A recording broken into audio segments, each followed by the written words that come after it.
Kita malam hari ini akan menyampaikan materi yang harus dimiliki oleh semua kiai dan santri, umumnya seluruh umat manusia se-Indonesia Raya, yakni kita harus memiliki manuskrip ini, manuskrip yang ditemukan oleh kawan-kawan kita yang ditulis pada tahun 1932 yang berisi fatwa dari Kiai Haji Hasyim Asy'ari, fatwa Rais Nahdlatul Ulama wa ghairuhu fi laqabi Sayyid wa Syarif wa Syarifah naqlan an Majallah At-Thayyib, cetakan yang ke-15 As-Sadir fi Syuti Desember fi Syahri Desember 1932. Ini manuskripnya.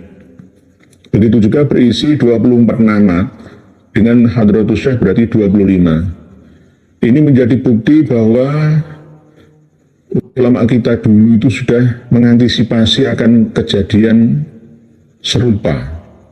Tidak hanya sekarang ini saja, tapi sejak dulu kala. Manuskrip ini bisa panjenengan miliki bersama, yang kami tampilkan di deskripsi, flipbox yang bisa panjenengan download dan print out. Kalau mengaku sebagai warga NU, maka harus memiliki manuskrip ini. Kalau tidak, maka masih kurang sempurna, karena akan tetap memusuhi kami. Wong NU kok gak ngerti, ya bagaimana gitu loh. Semuanya mulai dari IPNU, IPPNU, apalagi Les Bumi, apalagi termasuk Jatmannya juga, Fatayat, Ansor, Banser, Muslimat, Wanderbu semualah, apalagi Ranting, MWC, PC, PWNO, PBNO, Mustasar, Awan Surya, dan seterusnya. Semuanya harus dan wajib fardu ain, tidak ada kifayah, memiliki manuskrip ini. Gunanya untuk apa? Ya untuk mengantisipasi supaya warga NU itu kompak. Kompaknya apa? Bahwa Habaib Ba'alawi yang kita sering masih cekcok ikhtilaf masalah sah atau tidaknya silsilah nasab mereka nyambung ke kanjeng Nabi kita, sekarang disudahi saja. Karena apa? Sudah jelas bahwa mereka Habaib itu bukan dzurriyyah Nabi kita Shallallahu Alaihi Wasallam. Tidak hanya melalui keputusan 25 ulama besar NU ini, tetapi juga melalui data-data manuskrip kitab yang kita selama ini kaji bersama. Ini fatwa kok, fatwa. Jadi jangan sampai nanti simpang siur di framing terus bahwa Hadratus Syekh Haji Hasyim Asy'ari, Mbah Khalil Bangkalan saja mengakui mengisbat nasabah alawi. Sudah, ini buktinya. Ini ada buktinya. Tulisan tangan ini, sebagian diketik tangan, asli tidak melalui komputer. Fatwa Rais Nahdlatul Ulama dan lainnya tentang lakop atau julukan Sayyid Syarif Syarifah. Yang mana ini dinukil dari majalah At-Thayyib, yang terbit pada bulan Desember 1932. Bahasanya bahasa Indonesia ejaan lama. Begitu juga bahasa Indonesia yang masih belum mendapatkan warna terlalu banyak dengan bahasa-bahasa lainnya. Yakni pemandangan 25 ulama besar-besar dari Nahdlatul Ulama Surabaya. Tentang titel Sayyid, masih pakai JJ. Pemandangan Al-Allamah Kiai Haji Muhammad Hasyim Asy'ari, presiden dari Perkumpulan Nahdlatul Ulama di Surabaya, yang dimufakati oleh 24 ulama-ulama yang ternama yang akan tersebut nama-namanya tentang titel Sayyid, demikian tersebut dalam suratnya. Adapun kalimat Sayyid dan kalimat Syarifah dan kalimat Syarif itu semua khusus titel bagi turunan Sayyidina Hasan dan Husain sahaja, baik pada uruf, baik uruf itu kebiasaan, kebiasaan, baik pada istilah, menurut terminologi lah. Menurut ini 5 nas-nas yang tersebut di bawah. 1. Dari Tuhfah jilid ke-6 muka 111 alias halaman, muka itu halaman. Ini bunyinya, awis sadah fal mutabadiru urfan annahu al-ashraf al-ati bayanuhum ila anqol, sampai pada bahasan wasyarif al-muntasib min jihatil abi ilal hasani wal husaini li anna syaraf wa in amma kullu rafi'in illa annahu ikhtassa bi auladi Fatimah radhiyallahu anhum urfan dan indal itlaq indaha kitab at-tuhfah juz ke-6 halaman 111. Artinya maka yang disulukan ya, yang disulukan pada uruf bahwa lafaz sadah itu dipakai buat turunan asyraf, yaitu turunan yang mulia-mulia yang diterangkan hingga katanya bermula syarif itu dialah bangsa daripada jihad bapa. Jihad itu arah, dari arah bapak ya, ayah lah ya. Hingga Hasan dan Husain, karena lafaz syarif itu meskipun umumnya bagi saben-saben yang berpangkat tinggi. Jadi syarif itu kan berdekar yang mulia, nanti semua yang berpangkat tinggi lah ya, julukan ya, semua itu secara etimologinya ya, lugotan atau lugawinya bahasanya nih. Karena lafaz syarif itu meskipun umumnya bagi saben-saben yang berpangkat tinggi akan tetapi khususnya hanya bagi anak cucu Siti Fatmah tulisannya radhiyallahu anha sahaja telah diadatkan serta mutlak. Nah ini terus lagi dari kitab Nihayah bagi kita Imam Romli juz ke-5 muka 62 dan 63, halaman 62 dan 63. Awis sadah awilis sadah fal mutabadir urfan bal syar'an fiha yadharu annahum al-ashraf al-ati bayanuhum, sampai pada perkataan ila anqala wasyarif al-muntasib min jihadil abi ilal hasani wal husaini li anna syaraf wa in amma kullu rafi'in illa annahu ikhtassa bi auladi Fatimah radhiyallahu anhum urfan torodan indal itlaq. Nihayatul Muhtaj lil Allamah Syamsul Amromli juz 5 halaman 62-63. Artinya sebagaimana itu at-tuhfah yang telah tersebut tadi hampir sama redaksinya hampir sama. Terus yang ketiga dari Mughnil Muhtaj karangan bagi Khotib Syarbini juz ketiga muka 58-59. Al-Faidah min khasaisihi sallallahu alaihi wasallam anna aulada banatihi yunsabuna ilaihi wa hum al-ashraf al-mawjuduna wa minhum al-hashimiyun. Intaha Al-Muhtaj juz 3 halaman 59. Artinya inilah suatu faedah dari khususiyah, yakni dari sekalian yang ditentukan untuk Rasulullah SAW sahaja. Jadi bahasanya memang bahasa asli lah. Sekarang kita baca siapa-siapa saja yang mengisbat bahwa dzurriyyah Rasulullah SAW yang asli itu adalah Sayyid, Syarif, dan Syarifah, bukan Habib atau Habibah. Jadi jelas ya, ini kewasitoannya para ulama-ulama kita dulu ketika menjelaskan masalah yang pelik ya, seakan-akan ini sudah antisipasi beliau-beliaunya untuk anak cucu sampai sekarang ini ya, kita-kita, bahwa pemandangan 25 ulama besar-besar dari Nahdlatul Ulama Surabaya tentang titel Sayyid. Nah ini pemandangan Al-Allamah Haji Muhammad Hasyim Asy'ari, presiden dari perkumpulan Nahdlatul Ulama di Surabaya yang dimufakati oleh 24 ulama yang ternama, yang akan tersebut nama-namanya tentang titel Sayyid demikian tersebut dalam suratnya. Adapun kalimat Sayyid dan kalimat Syarif dan kalimat Syarifah itu semua khusus titel bagi turunan Sayyidina Hasan dan Husain sahaja, baik pada uruf baik pada istilah, balik menurut kebiasaan uruf ataupun istilahnya. Ternama yang masing-masing menaruh tanda tangan di bawah ini, yakni Kiai Hasyim bin Abdurrahim Siwalan, tulisannya Sawalan Panji Sidoharjo. Dulu masih menggunakan ejaan lama Sidoharjo, sekarang Sidoarjo itu. Kiai Hasyim bin Abdurrahim Siwalan Panji. Ya, keluarganya pernah bertemu dengan kami di sini dan pernah wawancara dan dengan saksikan bersama. Nomor 2, Kiai Abdul Abbas Wazin Siwalan Panji Sidoarjo. Keluarganya masih ada, masih bisa jadi saksi. Keluarga Siwalan Panji itu mayoritas masih memegang teguh ya pesan dari leluhurnya. Terus nomor 3, Kiai Ali bin Abdul Wahab Tawangsari Sidoarjo, Tawangsari juga.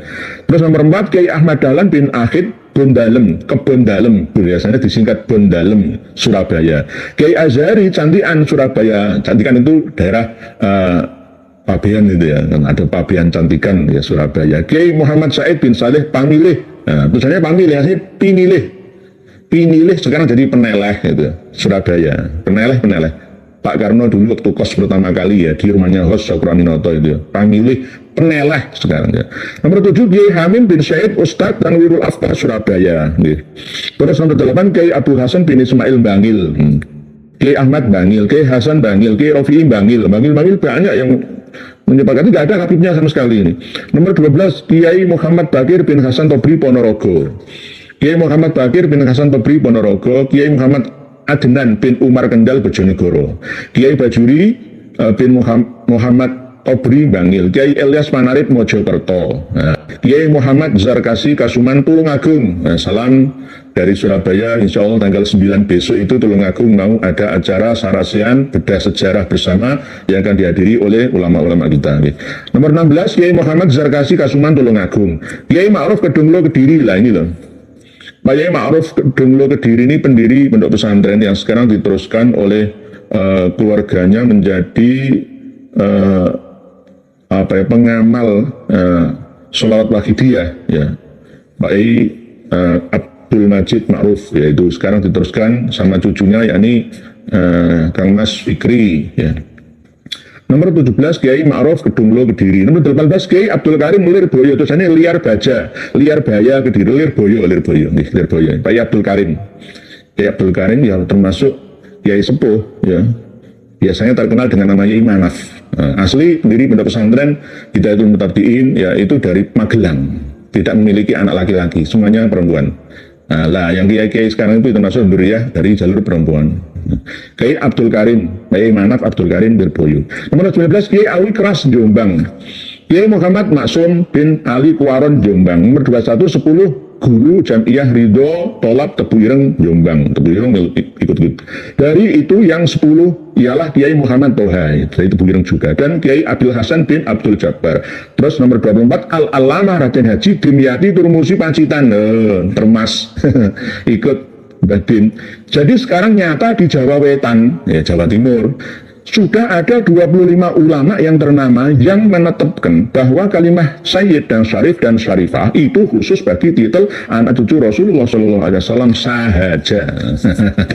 Ini jadi dengan print out di Flipsbox, dengan download dan print out semua. Wajib dimiliki. Jadi kalau ada orang NU kok membenci kami perjuangan ini, oh berarti kurang informasi. Apalagi ya yang duduk di struktural, wajib supaya tidak kualat dengan kiai-kiai sepuh kita. 25 kiai sepuh ini khusus Jawa Timur saja, belum lagi yang lainnya tahun 1932. Subhanallah, begitu waskitanya ulama-ulama kita dulu dalam menghadapi zaman yang penuh fitnah seperti sekarang ini. Karena apa? Dulu memang sudah terjadi geger nasab. Jadi dalam manuskrip kajian yang baru-baru ini ditemukan terhadap data penting yang mencatat bagaimana Nahdlatul Ulama sejak era Kiai Haji Hasyim Asy'ari telah membahas secara mendalam isu terkait garis keturunan Nabi Muhammad SAW. Diskusi dalam Bahsul Masail tersebut menghasilkan kesepakatan bahwa keturunan langsung Nabi lebih tepat diberi gelar Sayyid atau Syarif. Dilalai loh ya. Para Habib ya tetap memegang teguh nama Habibnya dan dilestarikan sampai sekarang. Walaupun kadang-kadang mencela-mencela Syahid Utsman bin Yahya kadang-kadang gitu, dan sekarang mau mencoba untuk hijrah lagi dari Habib ke Sayyid. Kalau Syarif kan jelas langka. Syarif biasanya min dzurriyyati Hasan, tapi yang Husain ini biasanya Sayyid Bakar Sumet. Nanti nggak pantas kok Sayyid Muhammad Rizik, nggak pas ya, nggak enak ya, nggak enak belas. Nggak enak. Jadi kita semua sudah punya pegangan gitu loh. Jadi nanti kalau ada yang syad, yang terencel dari aturan, wong NU malah tambah musuhi kita, itu malah meninggalkan 25 Mak Jatim, Jawa Wetan yang dulu telah mengisbat dalam Bahsul Masailnya. Jadi LBM NU PBNU harus punya ini manuskrip, download di Flipbox yang kami sertakan, wajib. Wajib. Semua santri-santri pondok pesantren Salafiyah Nahdlatul Ulama, begitu juga lembaga pendidikan di bawah Ma'arif NU juga harus ini punya wajib.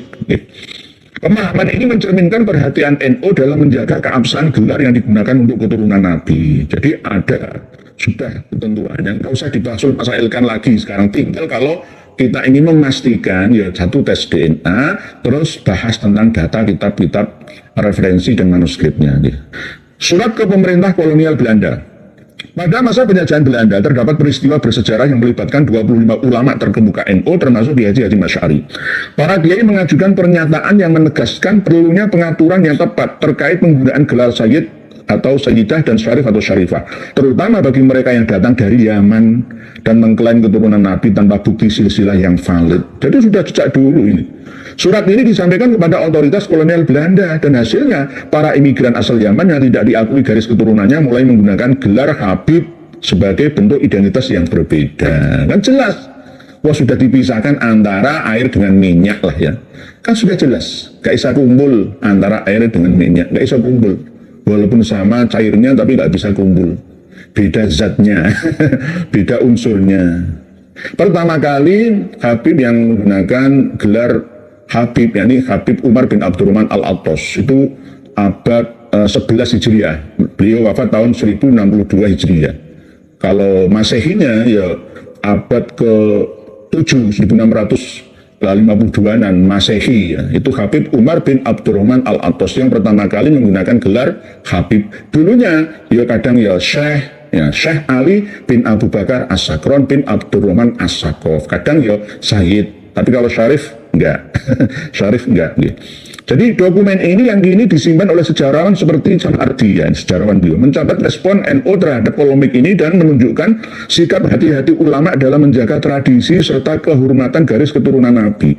Kita ini berjuang membersihkan kotoran yang dilekatkan pada baginda Nabi kita Muhammad Shallallahu Alaihi Wasallam. Bukan justru dipahami terbalik itu. Nggak usah ngurusin nasab orang lain, urusin nasabmu sendiri.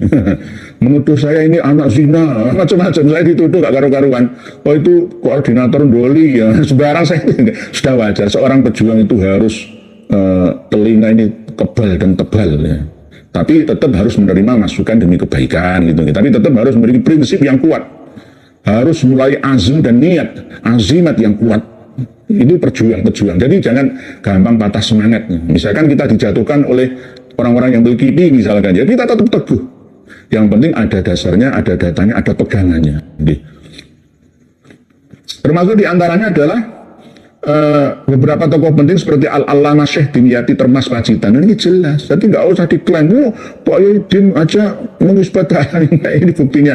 Juga terlibat dalam perumusan pernyataan ini. Selain itu, manuskrip majalah NU yang bernama Thayyib yang ditemukan dan berisi catatan tangan dari tahun 1932 menarasi bahwa sikap NU didasarkan pada prinsip kehati-hatian dan kesadaran historis. Kenapa sekarang NU dan pengurus strukturalnya kok lali, nggak ngerti ini gitu. Apalagi Ketua PCNU Pasuruan Kiai Haji Imron Mutamakin yang mengatakan, kalau meninggalkan habaib berarti hancur sudah keilmuan kita. Orang pernah ndelok iki le. Nggih. Kiai Haji Miftahul Ahyar wajib ini. Kiai Haji Yahya Khalil Saqaf wajib ini. Dan wajib dimiliki ini. Katanya NU, kok malah merusak NU, itu bagaimana? Ya ayo kuatkan. Kualat nanti dengan 25 ulama besar NU. Ini Jawa Timur udah belum Jawa Tengah, belum Jawa Barat, belum Banten, belum Jakarta, belum Jogja. Sanggahan terhadap sangkaan pengakuan. Temuan ini secara langsung menolak klaim dan sangkaan yang sering diajukan oleh Habib klan Ba'alwi dan para pendukung mereka yang menganggap bahwa Kiai Haji Hasyim Asy'ari mengakui Habib dari klan Ba'alwi sebagai dzurriyyah Nabi Muhammad SAW. Ini terus di dalam buku keabsahan nasab Ba'alawi yang terakhir kali dituliskan ya 566 halaman mulai dari mukadimahnya itu dan pra penulisannya itu juga ya ini mengklaim ini, bahkan disertakan ada tulisan manuskrip katanya gitu. Kalah dengan manuskrip yang paling kuat ini gitu. Jadi nggak bisa klaim-klaim, itu sudah nggak bisa gitu. Klaim-klaim sepia itu sudah gugur otomatis ini. Gitu. Jadi sejak dulu kala seperti itu gitu. hanya digunakan secara benar dan ilmiah dengan bukti silsilah yang valid. Dengan demikian, anggapan bahwa Kiai Haji Hasyim Asy'ari memberikan pengakuan tanpa syarat terhadap klaim klan Ba'alawi tidak memiliki dasar yang kuat. Bahkan kalau kita mengikuti apa yang disampaikan oleh Gusmi ya, bagi Haji Hamim Jazuli dari Ploso ya, menceritakan langsung dari abahnya, dari gurunya, bahwa Kiai Haji Hasyim Asy'ari itu pernah nyentak ketika ketamuan ya, pernah bentak Habib Ba'alawi yang kurang ajar bertamu. Nah, lalu dijawab oleh Hadratus Syekh Kiai Haji Hasyim Asy'ari, asyaraf minal adab man laisa lahu adab baca pali santap. Wes kono mentul nek gak gelem. Jaluk diistimewakan. Dan jaluk diistimewakan. Kesimpulan, temuan dokumen dan manuskrip ini menunjukkan bahwa diskusi mengenai gelar keturunan Nabi Muhammad SAW telah menjadi perhatian sejak masa awal berdirinya NU. Nanti 5 tahun setelah berdirinya NU kan 26. 1926, ini kan 5 tahun setelahnya, 26, 27, 28, 29, 30, 31, 32, 6 tahun ya. Ada manuskrip ini. Keputusan untuk mengakui gelar Sayyid dan Syarif bagi keturunan langsung Nabi, serta tidak mengakui klaim gelar Habib tanpa bukti silsilah yang kuat. Kalau memang Habib mengaku sebagai durian Nabi yang asli, ya buktikan dengan data. Wong kitabnya jelas gugur semua mereka sebagai cucu Nabi kita ya, apalagi dengan tes DNA ya. Mencerminkan upaya NU menjaga keabsahan tradisi keturunan Rasulullah SAW. Bahsul Masail dan surat yang disampaikan kepada pemerintah Belanda bukanlah bentuk penolakan semata, melainkan langkah untuk menegaskan prinsip keilmuan dan tradisi yang dipegang oleh para kiai NU. Dengan adanya temuan ini, klaim pengakuan yang disangka oleh Habib Klan Ba'alawi dan para pendukungnya menjadi tertolak. Yang mendukung Ba'alawi, muhibinnya, santri kiainya, semua dukung Ba'alawi, Habaib Mindriyati Nabi itu tertolak, otomatis tertolak. Sejarahnya apa? Ya sejarah geger nasab pertama, kedua, dan ketiga. Geger nasab pertama itu tahun 1010 Masehi sampai 1930. Perdebatan ini muncul pada awal abad ke-20, ya berarti 1900-an. Dipicu oleh upaya Al-Irsyad untuk menentang klaim klan Ba'alawi sebagai keturunan Nabi Muhammad SAW. Konflik ini berlangsung secara terbuka di media cetak, mengundang polemik besar di kalangan masyarakat Arab Indonesia. Tidak hanya Arab Indonesia, sampai melibatkan Arab Mesir, Saudi Arabia sana. Dan melibatkan majalah Al-Manar ya. Gegeran yang Indonesia, gegeran antara Ba'alawi dengan Al-Irsyad. Itu mengguncang dunia. Ngisi-ngisi ini sama-sama perantauan imigran, tapi gegeran yang negara Indonesia. Rebutan masalah nasab. Sayyid, masalah Syarif, Sayyid itu.